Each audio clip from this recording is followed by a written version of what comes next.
Prefacio. Antes de entrar de lleno al prefacio, hagamos un breve repaso, porque este es el punto de partida del libro.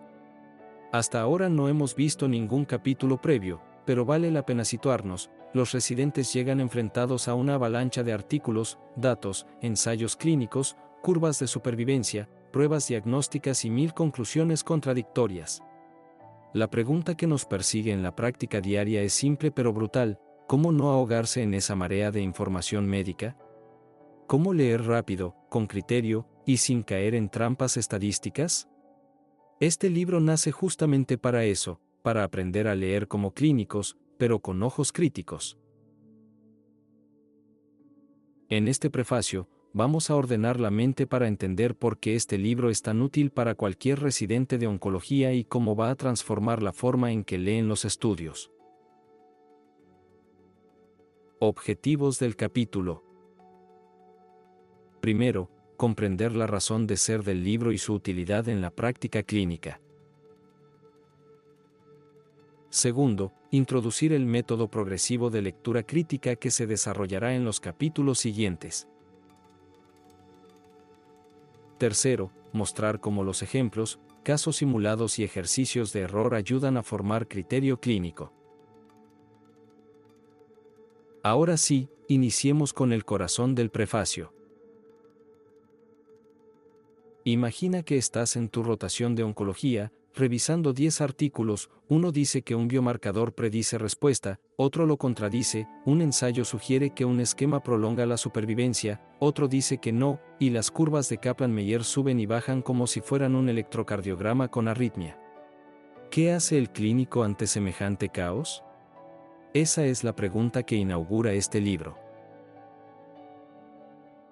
El propósito es enseñarte un método práctico, progresivo y aplicable a cualquier artículo, ya sea de New England Journal Medicine, Lancet Oncology, JAMA, Annals o un estudio local con recursos limitados. El enfoque es simple: no queremos que te vuelvas estadístico, sino clínico con capacidad de detectar errores, identificar trampas y juzgar si un resultado realmente importa para tu paciente. Este prefacio deja claro que no se espera que hagas cálculos matemáticos elaborados ni que memorices fórmulas. La meta es que aprendas a preguntarte lo correcto. ¿Qué pregunta intenta responder el estudio? ¿La metodología es adecuada para esa pregunta? ¿La prueba estadística elegida es coherente con los datos? ¿El resultado es clínicamente relevante o solo estadísticamente significativo? Como en oncología, donde un hazard ratio puede sonar convincente pero esconder un intervalo de confianza que lo cambia todo, los detalles importan. El libro insiste en algo que nos pasa a todos: incluso clínicos expertos pueden resumir un tratado completo, pero cuando se enfrentan a un artículo de 4 páginas, se enredan. Este texto ofrece una solución elegante, un marco uniforme de lectura crítica. Una lista de preguntas que te obliga a seguir una ruta ordenada, casi como cuando evalúas a un paciente en la sala de urgencias: antecedentes, examen, estudios, diagnóstico, plan. Aquí será: diseño, sesgos, población, intervención, mediciones, análisis, interpretación. Lo interesante es que el libro no solo explica conceptos, sino que usa un recurso muy poderoso: ejercicios de error. Son pequeños artículos simulados, donde todo parece normal a simple vista, pero están llenos de fallas. Y la idea es que tú las encuentres. Esto se parece muchísimo a lo que vivimos en oncología cuando revisamos ensayos que reportan beneficios mínimos o conclusiones exageradas. El método es paralelo al entrenamiento clínico. Igual que en nuestro día a día, primero ves los componentes individuales, cómo se calcula una razón de momios, porque un intervalo de confianza de 95% es mucho más que una barrera arbitraria, cómo distinguir causalidad de correlación y por qué una P menor de 0.05 no significa automáticamente verdad. Luego el libro te lanza al nivel avanzado: estudios de casos, críticas completas, ejercicios de razonamiento estadístico. Todo con un objetivo final: entrenar tu criterio para que puedas leer rápido, detectar fallas y decidir si el artículo merece tu tiempo. En oncología esto es vital. Te pongo un ejemplo aplicado. Imaginemos que estás evaluando un estudio que reporta una mejora en supervivencia libre de progresión de 1.5 meses con un inhibidor de tirosina sinasa. El estudio es aleatorizado, sí, pero abierto. Además, la población no es representativa de nuestros pacientes en Guatemala, excluyeron a todos los que tenían ECOG-2 y los biomarcadores no se midieron de forma uniforme. El libro te ayudará a identificar estos detalles y cuestionarte: ¿realmente este resultado debe guiar mi práctica? ¿O es solo ruido estadístico? Otra situación frecuente. Un artículo afirma que un nuevo biomarcador predice respuesta inmunológica. Suena prometedor, pero cuando revisas los métodos, descubres que usaron una prueba estadística inadecuada para el tipo de variable. En lugar de comparar proporciones con un chi cuadrado, utilizaron una prueba paramétrica que asumía normalidad y la distribución estaba lejos de ser normal. Ese tipo de errores, que parecen técnicos, cambian decisiones clínicas. Y este libro enseña a detectarlos. A lo largo del texto también se presentan resúmenes sobre las pruebas estadísticas más comunes. Para nosotros, en oncología, esto es oro puro. TD-Student para variables continuas pareadas. ANOVA para múltiples grupos. Chi cuadrado para proporciones. Correlación para asociaciones. Regresión logística para predicción. Curvas de Kaplan-Meier y análisis de Cox para supervivencia. Cada herramienta será discutida en capítulos posteriores, pero en este prefacio ya se subraya algo esencial: no es la estadística la que toma decisiones clínicas, somos nosotros. El prefacio también toca una idea filosófica que es clave: la incertidumbre. La literatura médica está llena de grises y los estudios imperfectos no son inútiles. A veces no alcanzan el ideal metodológico, pero aún así deben guiarnos. Como clínicos, debemos aprender a leer críticamente, aceptar la incertidumbre y aún así tomar decisiones para nuestros pacientes. Técnica estadística apropiada del capítulo. Como este capítulo es introductorio y no se analiza un estudio específico, la técnica estadística más adecuada para el tipo de contenido sería la selección de prueba estadística según el nivel de medición y el diseño del estudio. En otras palabras, la herramienta clave aquí es el algoritmo de decisión estadística. Identificar el tipo de variable.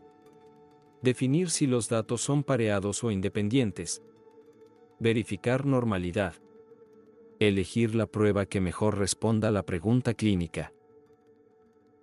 Es la base para todo el libro y será esencial en los capítulos posteriores. Para cerrar este prefacio, te dejo una sentencia en latín que sintetiza el espíritu del libro. Scientia potentia est, el conocimiento es poder. Capítulo 1. Introducción y ejercicio de prueba. Para iniciar este primer capítulo, hagamos un pequeño resumen conceptual del prefacio. En el capítulo anterior conversamos sobre la enorme avalancha de literatura médica que enfrentamos día a día y la necesidad urgente de un método estructurado para leer artículos de forma crítica sin ahogarnos en ellos. Vimos que el propósito del libro no es convertirnos en estadísticos, sino en clínicos capaces de detectar errores, escoger lo relevante y aplicar el razonamiento adecuado para tomar decisiones informadas. Ahora sí, listos para entrar al primer paso real del proceso. Los objetivos de este capítulo son tres. Primero, reconocer por qué la lectura crítica no puede basarse en el "aprenda nadando de golpe", que suele suceder cuando nos lanzan una revista y esperamos no hundirnos. Segundo, practicar un ejercicio de detección de errores utilizando un estudio simulado para afinar nuestro criterio.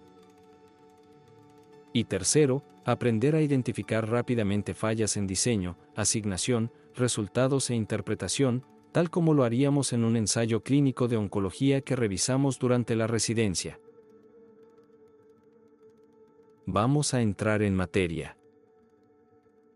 Imagina que en tu primera guardia de oncología alguien te entrega la New England Journal of Medicine, da una palmada en la espalda y te dice, léala.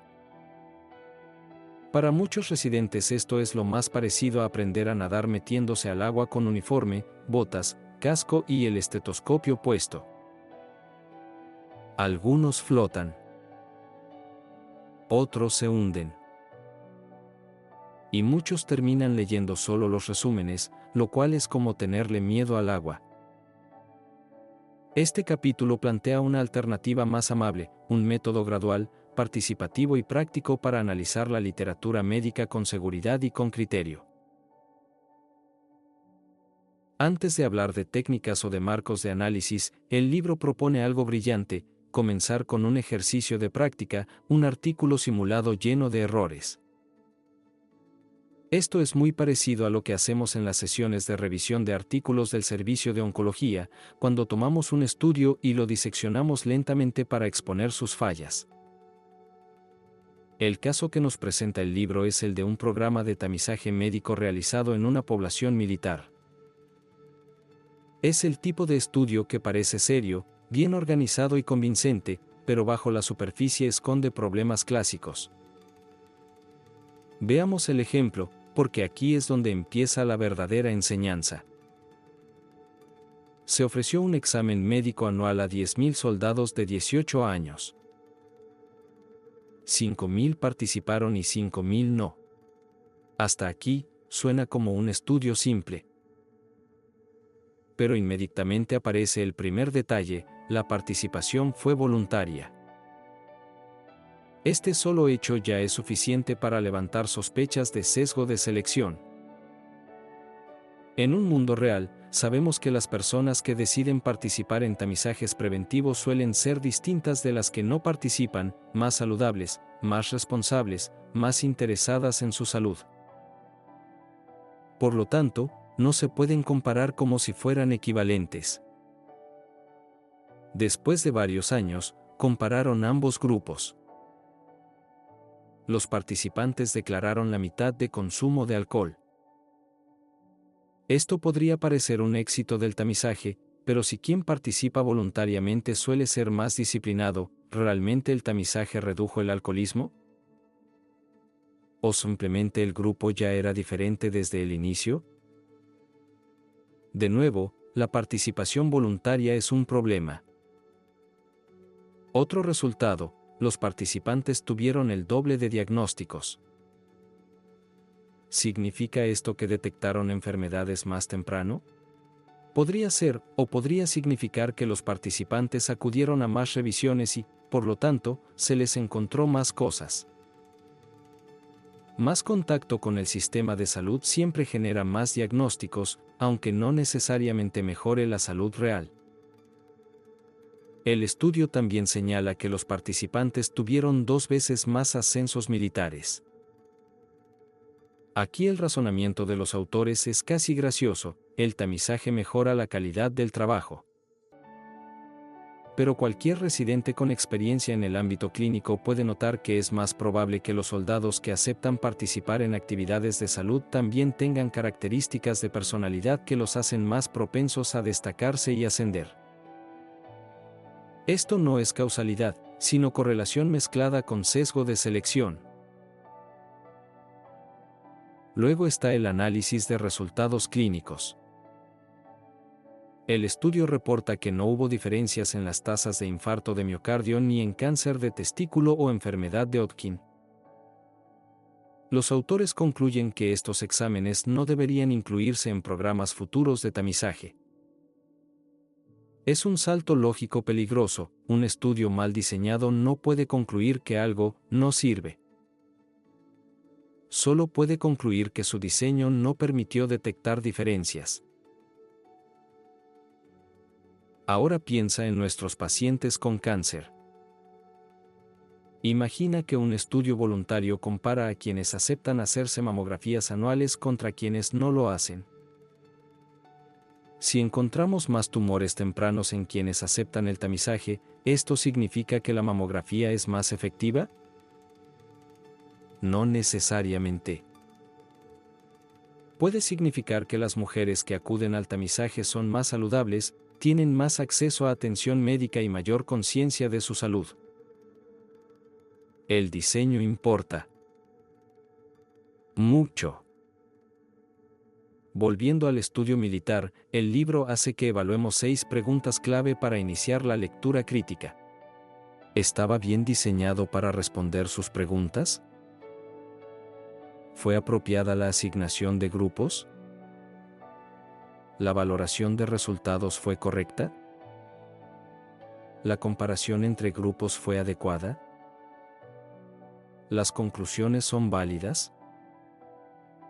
¿Se extrapolaron apropiadamente los hallazgos? Cualquiera que haya leído más de 5 estudios sabe que estas preguntas son el esqueleto de la lectura crítica. El ejemplo militar sirve como campo de entrenamiento, un estudio aparentemente razonable, pero lleno de debilidades.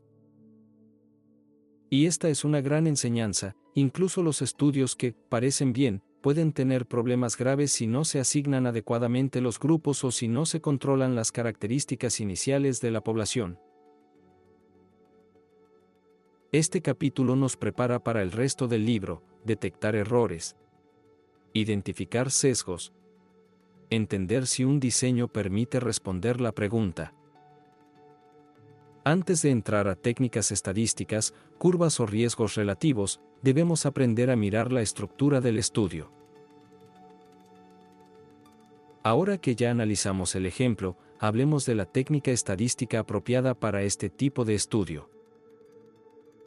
La herramienta correcta para evaluar diferencias entre dos grupos en estudios observacionales sin aleatorización suele ser el uso de técnicas que controlan confusión, como regresión logística, análisis multivariado, emparejamiento por puntaje de propensión, estratificación por variables relevantes. El problema del estudio militar no es la estadística que usaron, sino que ninguna estadística puede reparar un mal diseño. Aquí la técnica correcta hubiese sido la asignación aleatoria desde el inicio, que permite validar cualquier comparación posterior. Para cerrar el capítulo, una sentencia en latín que captura el espíritu crítico que queremos desarrollar. Abusus non tollitus sum, el mal uso no elimina el buen uso. Capítulo 2. Sesgos, confusión y aleatoriedad. Antes de entrar al tema nuevo, recordemos brevemente qué hicimos en el capítulo anterior. Vimos que el método tradicional de "aquí está la revista, léala", es como aprender a nadar por inmersión total. Algunos flotan, muchos se hunden y otros le toman miedo al agua y solo leen resúmenes. Luego analizamos el estudio simulado de tamizaje en militares y descubrimos que, aunque los resultados parecían impresionantes, el diseño tenía fallas graves. Participación voluntaria, sesgo de selección, conclusiones exageradas. Aprendimos la idea central. Ningún número bonito puede arreglar un estudio mal diseñado, y la clave es tener un marco de preguntas estructuradas para criticarlo. En este capítulo nuestro objetivo será ir un paso más allá. Primero, entender qué es un marco uniforme y por qué es tan poderoso para leer cualquier tipo de estudio clínico. Segundo, aplicar ese marco a los 3 grandes diseños que vemos todo el tiempo: estudios de casos y controles, estudios de cohortes y ensayos clínicos aleatorizados. Y tercero, empezar a relacionar cada diseño con la forma correcta de pensar los resultados y las pruebas estadísticas, especialmente en ejemplos cercanos a nuestra práctica, como el uso de estrógenos y el cáncer de endometrio. La idea del marco uniforme es muy sencilla pero extremadamente útil, sin importar el tipo de estudio, siempre podemos analizarlo con las mismas 5 piezas mentales. Primera pieza, la asignación. Cómo se formaron el grupo de estudio y el grupo control, quién entró y quién quedó fuera. Segunda, la valoración, cómo se midieron los desenlaces en ambos grupos, con qué definiciones, con qué instrumentos, en qué momento. Tercera, el análisis, cómo se compararon los resultados entre los grupos, qué medidas se usaron, qué pruebas estadísticas.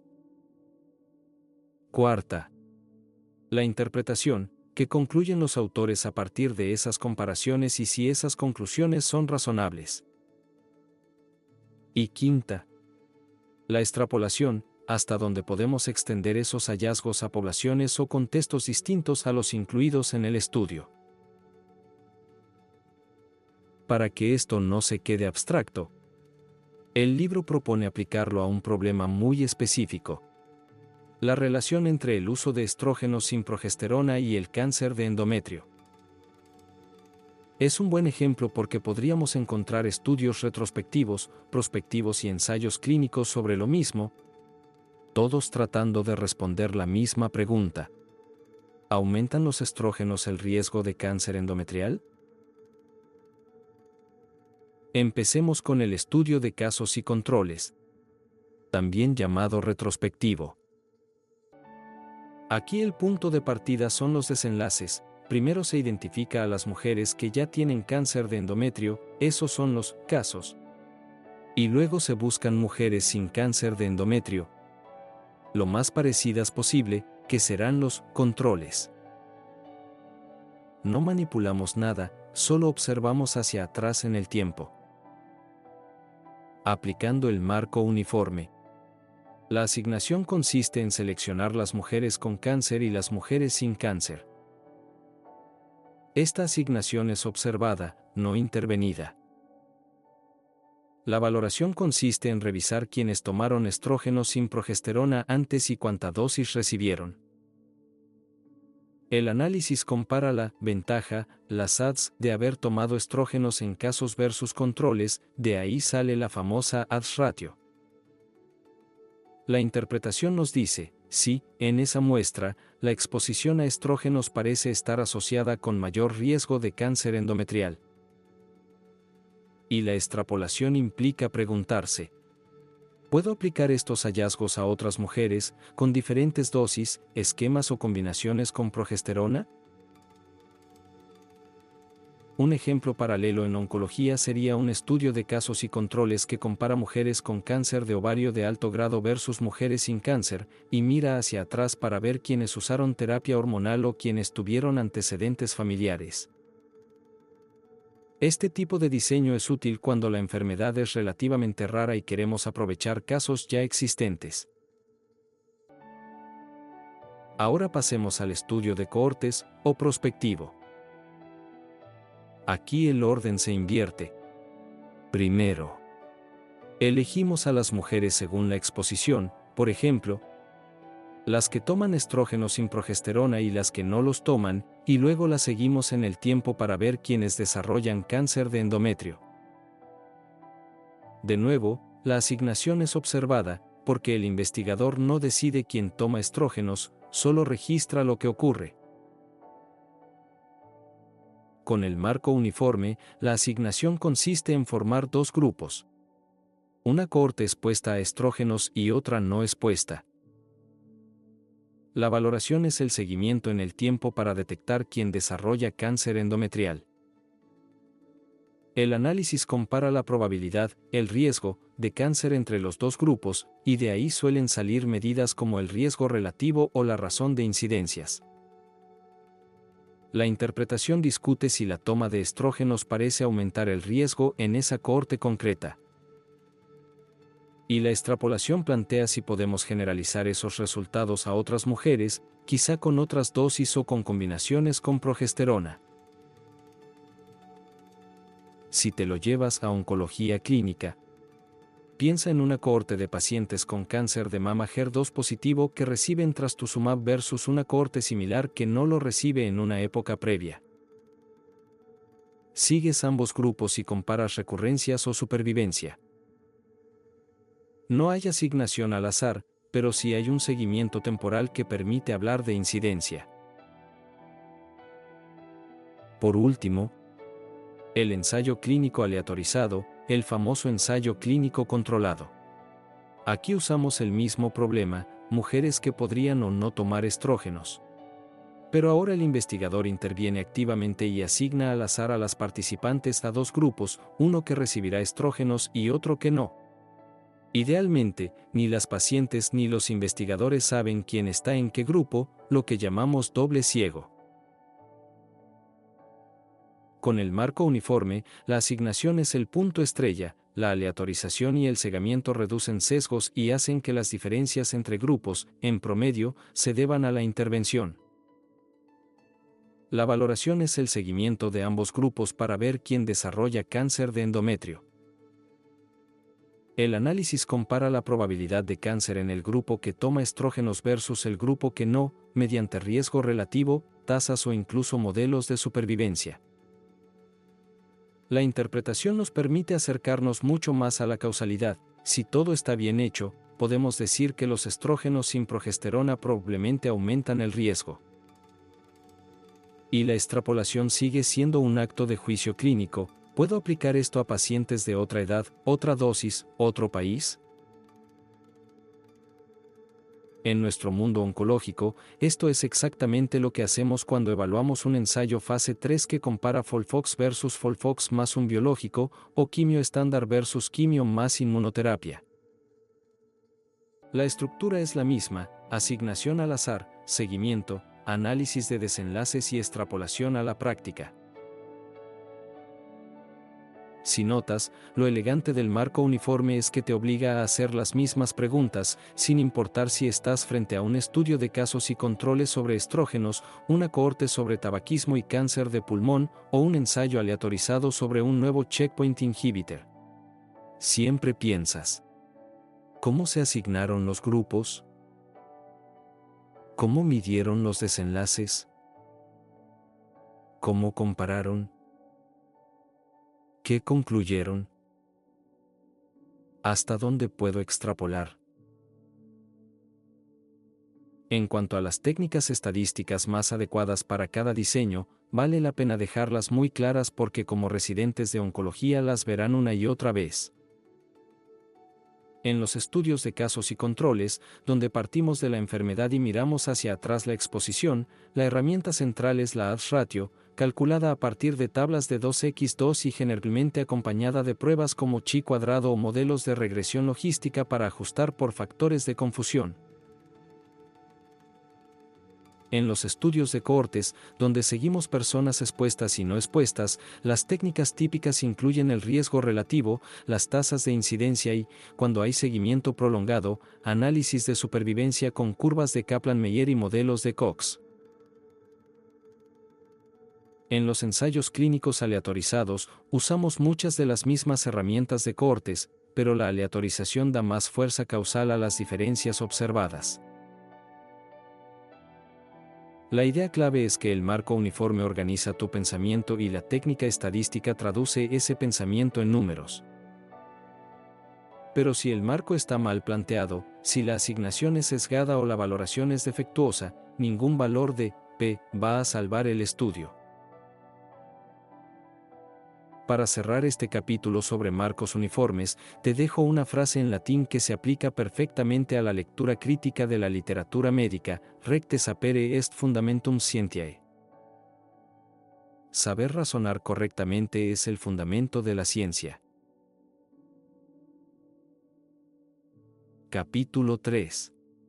Asignación y estudios observacionales. Antes de entrar al tema nuevo, recordemos rápido qué hicimos en el capítulo anterior. Hablamos del marco uniforme y vimos que, sin importar el tipo de estudio, casos y controles, cohortes o ensayo clínico aleatorizado, siempre podemos analizarlo con las mismas 5 piezas mentales: asignación, valoración, análisis, interpretación y extrapolación. Aplicamos ese marco al ejemplo de estrógenos y cáncer de endometrio y conectamos cada diseño con sus medidas típicas, odds ratio para casos y controles, riesgos y supervivencia para cohortes y ensayos. La idea central fue que el pensamiento ordenado viene primero y la estadística viene después. En este capítulo vamos a concentrarnos en la primera pieza del marco, la asignación. Los objetivos son tres: entender qué son los estudios observacionales y por qué dependen tanto de la forma en que se eligen los grupos, reconocer qué es el sesgo de selección y cómo se cuela de forma casi invisible en nuestros estudios, y aprender a distinguir entre sesgo de selección y variables de confusión, que son primas cercanas pero no idénticas. Todo esto lo haremos con ejemplos muy concretos, incluyendo cáncer de mama premenopáusico y riesgo cardiovascular. Los próximos capítulos se centran en estudios observacionales, es decir, aquellos en los que el investigador no interviene sobre la exposición ni altera el curso de la enfermedad. Simplemente observa lo que ocurre en individuos con y sin la característica de interés. Aquí entran los estudios de casos y controles y los de cohortes. Esta es la vida real en muchísima de la literatura que leemos. Nadie asignó al azar quién fuma, quien toma anticonceptivos, quien usa terapia hormonal o quien se expone a radiación. Simplemente registramos lo que ya pasó. En estos estudios casi siempre trabajamos con una muestra tomada de una población mayor, y esa muestra puede o no haber sido seleccionada al azar. Esto significa que los grupos de estudio y control pueden no ser representativos de toda la población, y desde allí empieza el potencial problema. El investigador intenta definir bien quién es elegible para cada grupo, buscando que ambos sean lo más parecidos posible excepto por la característica que se quiere estudiar. Suena muy bien en teoría, pero en la práctica aparece un viejo enemigo, el sesgo de selección. La palabra sesgo la usamos todo el tiempo, pero pocas veces la definimos bien. La idea general es la de un prejuicio, una inclinación que hace que los resultados se inclinen en cierta dirección incluso antes de analizar los datos. En investigación, el sesgo de selección aparece cuando la forma de elegir quién entra al grupo de estudio y al grupo control ya predetermina, en parte, el desenlace. Es decir, cuando los grupos difieren en algo que afecta el resultado, no solo en la exposición que queremos estudiar. Veamos el primer ejemplo que propone el libro, porque es muy ilustrativo. Se realiza un estudio de casos y controles sobre causas de cáncer de mama en mujeres premenopáusicas. Se seleccionan 500 mujeres con cáncer de mama como casos y 500 mujeres hospitalizadas por diabetes o hipertensión como controles. Se revisa el uso previo de pastillas anticonceptivas y se encuentra que 40% de las mujeres con cáncer de mama las habían tomado en los últimos 5 años, pero solo 5% de las mujeres diabéticas o hipertensas del grupo control las habían usado. Con base en esto, los autores concluyen que existe una fuerte asociación entre uso de anticonceptivos orales y cáncer de mama en la premenopausia. A primera vista, la diferencia es enorme, 40% versus 5%. Uno podría sentirse tentado a aceptar la conclusión sin más. Pero cuando analizamos la asignación, vemos el problema. Las mujeres del grupo control no son una muestra típica de mujeres sin cáncer de mama, sino un grupo muy particular. Mujeres hospitalizadas por diabetes o hipertensión. Y aquí entra el conocimiento clínico. Los anticonceptivos orales pueden elevar la presión arterial y la glucemia, por lo que los médicos suelen evitarlos en mujeres hipertensas o diabéticas. Es decir, el hecho de tener estas enfermedades hace menos probable que esas mujeres usen anticonceptivos. Entonces, ¿qué pasó? Las diferencias en el uso de anticonceptivos no reflejan necesariamente un efecto causal sobre el cáncer de mama, sino la peculiaridad del grupo control. El diseño creó el escenario perfecto para un sesgo de selección. Grupos que difieren en una característica, diabetes e hipertensión, que influye tanto en la probabilidad de recibir la exposición como en la forma en que se eligen las pacientes. En otras palabras, el grupo control fue elegido de tal manera que, desde el inicio, tenía una probabilidad mucho menor de haber usado la exposición de interés. El segundo ejemplo del capítulo ilustra el sesgo de selección en un estudio de cohortes. Se quiere estudiar el efecto del consumo de cigarrillos sobre el infarto de miocardio. Se seleccionan 10.000 fumadores de cigarrillos y 10.000 fumadores de pipa, pero no de cigarrillos. Después de 10 años se observa que la tasa de infarto es 4% en fumadores de cigarrillos y 7% en fumadores de pipa. La diferencia es estadísticamente significativa, y los autores concluyen que los fumadores de cigarrillos tienen menos riesgo de infarto que los fumadores de pipa. Esta conclusión choca frontalmente con lo que sabemos por múltiples estudios: fumar cigarrillos aumenta el riesgo cardiovascular. Así que la alarma interna debería sonar. De nuevo, revisamos la asignación. Sabemos, por conocimiento general, que la mayoría de los fumadores de pipa son hombres y que el infarto de miocardio es más frecuente en hombres que en mujeres. Al contrario, entre los fumadores de cigarrillos, la proporción de mujeres es mayor. Entonces, tenemos otra vez los dos ingredientes del sesgo de selección: los grupos difieren en una característica importante, el sexo o el género, y esa característica influye en el desenlace, el riesgo de infarto. De esta forma, los fumadores de pipa parecen tener más infartos no porque la pipa sea peor que el cigarrillo, sino porque el grupo está compuesto en su mayoría por hombres con riesgo basal más alto. El sesgo de selección se disfrazó de resultado estadísticamente significativo. Aquí es donde entran las variables de confusión.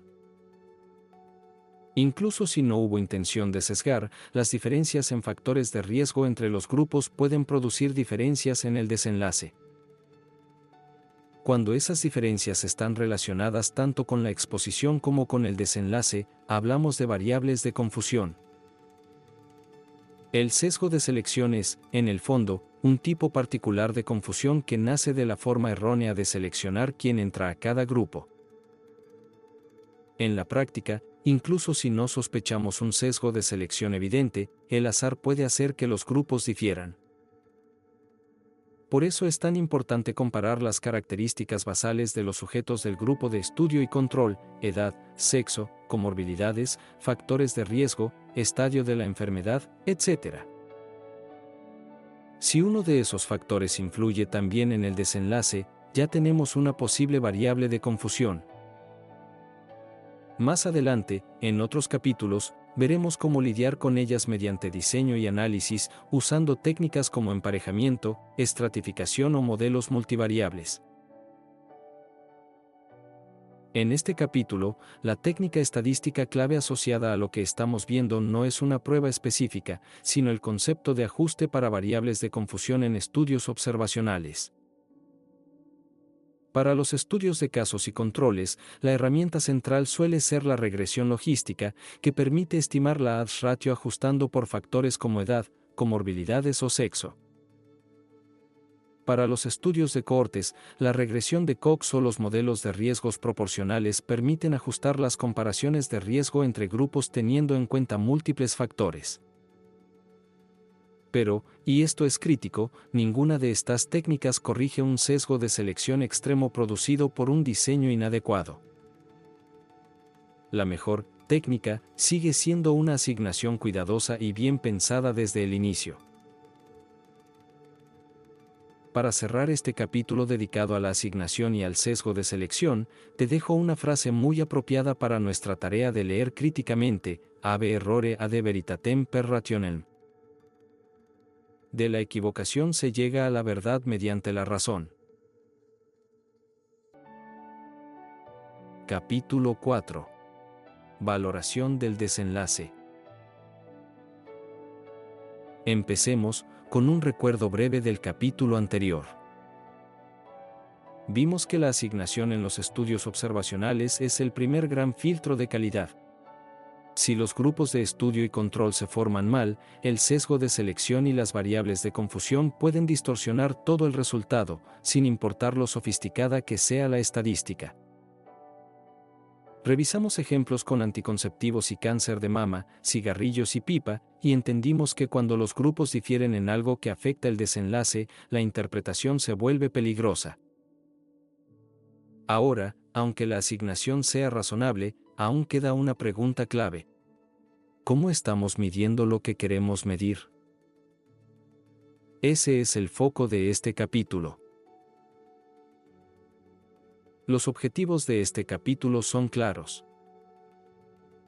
Primero, entender qué significa desenlace en diferentes tipos de estudios y por qué su definición cambia según si es un estudio de cohortes o un estudio de casos y controles.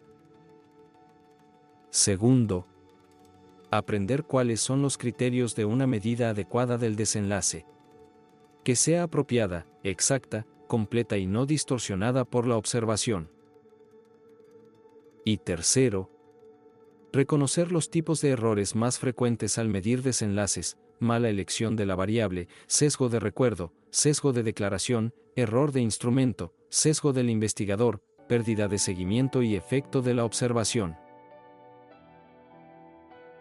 Vamos paso a paso. En un estudio de cohortes, el desenlace típico es la aparición de la enfermedad durante el seguimiento. Por ejemplo, en el caso de estrógenos y cáncer endometrial, el desenlace es quien desarrolla o no el cáncer con el tiempo.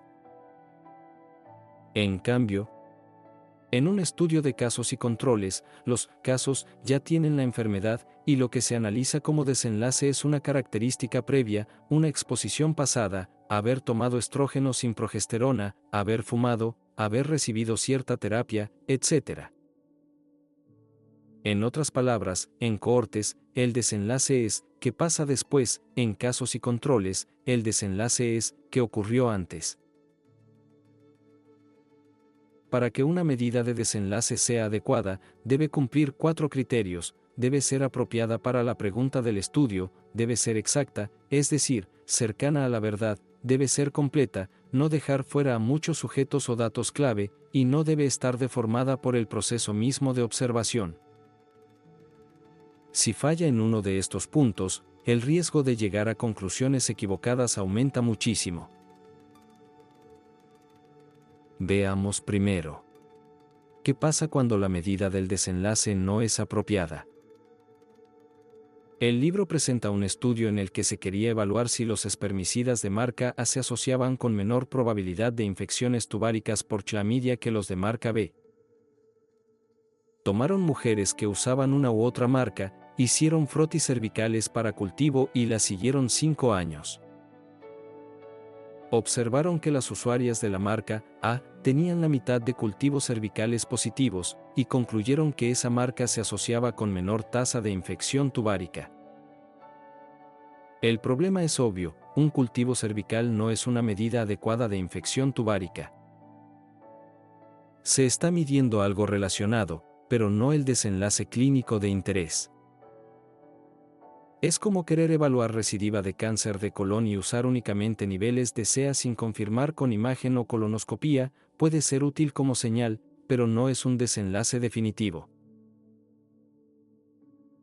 Luego está el tema de la exactitud.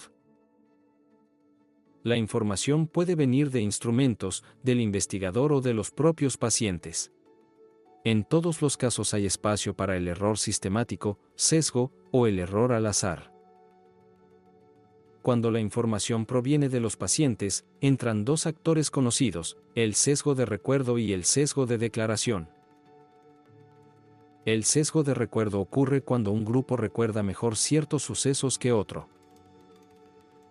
El libro da un ejemplo fuerte: un estudio de casos y controles sobre espina bífida donde a las madres de niños con esta condición y a madres de niños sanos se les preguntó por dolor de garganta durante el embarazo.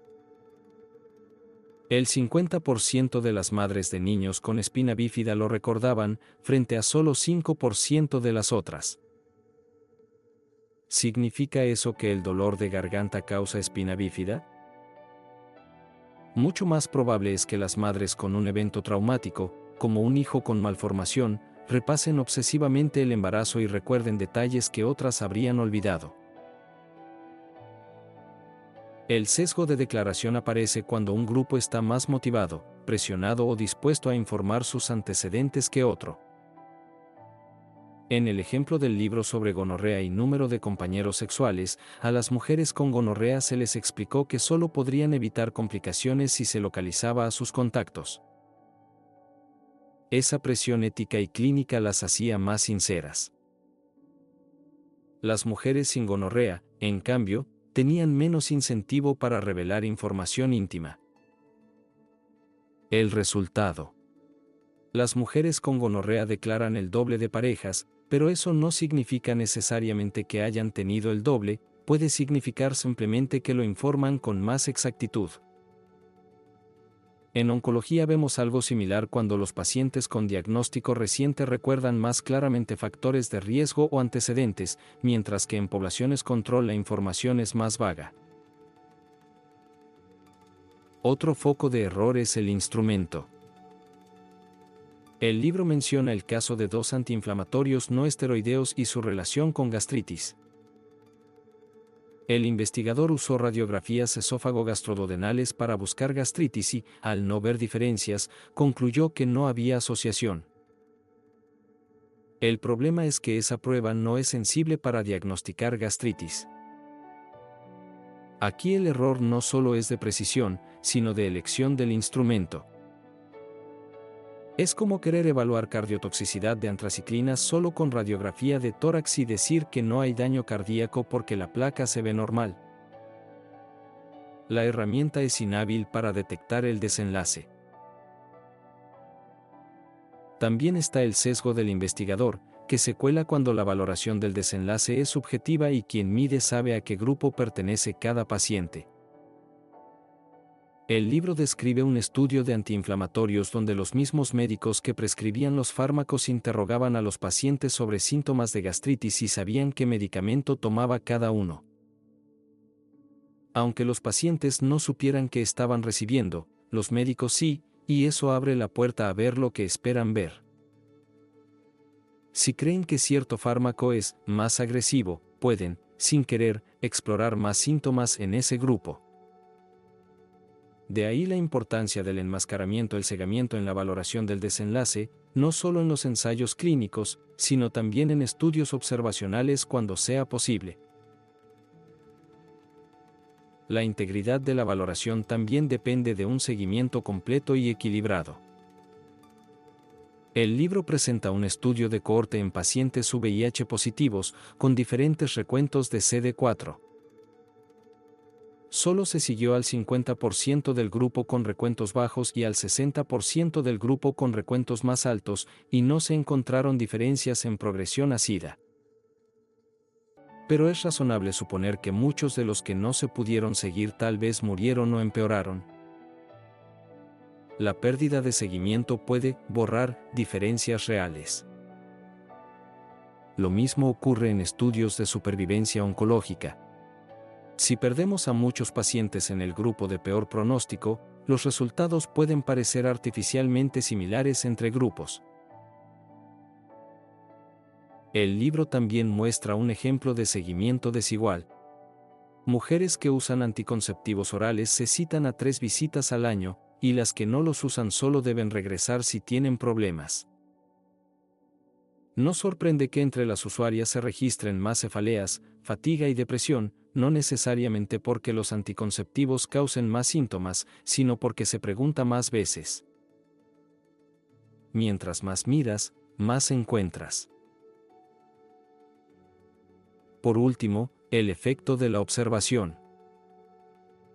A veces, el simple hecho de estar siendo observado cambia el comportamiento de los sujetos, lo que puede diluir o distorsionar el efecto de la intervención, como en el ejemplo de obesidad y irregularidad menstrual.